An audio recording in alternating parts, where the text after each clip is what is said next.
All right, should we talk about one of our favorites on keto? Definitely.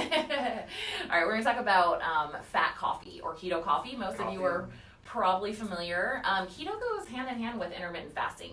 It's kind of hard not to intermittent fast when you're on keto, especially if you're doing a modified intermittent fast with a fat coffee. So what intermittent fasting is when you shorten your eating window during the day, right? So a lot of people they'll only eat in an 8-hour eating window, so maybe 12 p.m. to 8 p.m.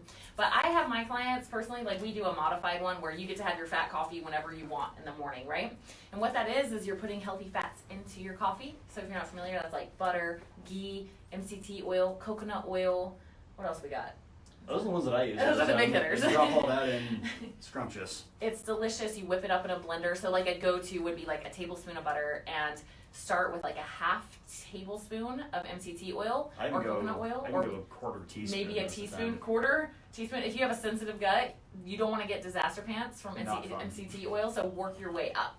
I can handle like a tablespoon easy because I've been doing it a long time, but you don't want to start with a tablespoon. Just trust us, okay? It can give a lot of people very intense nausea all at once. It kind of hit me like a freight train because I went for a full tablespoon the first time, and I was glad I was in the shower when it hit me because I did not want to be riding my motorcycle to work. You're lucky. It was interesting learning experience. I've heard people have pooped their pants in public, so be careful, okay? Be careful.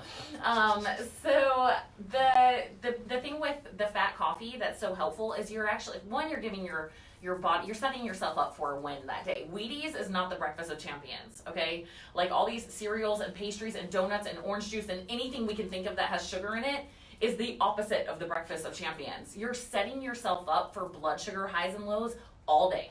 You're like, here we go, let's spike this really high so we can crash in a couple of hours and feel like crap and need to reach for a granola bar and an apple and every cookie and donut and everything we can find at the office, right? You're setting yourself up for failure. But when you start your day with healthy fats and a little caffeine, which is kind of nice for brain energy. Coffee saves lives. Yeah, then it's one that's going to help. That the coffee has that appetite suppressing effect, and so does the fat, right? And so you're getting this wonderful brain energy source while keeping your blood sugar nice and level. Awesome. So, and if you want to add a little protein, like me, I had protein because I lift weights, right? So I want to make sure I just add some collagen protein to mine, and it's a wonderful boost and way to get fat and protein first thing in the morning. Never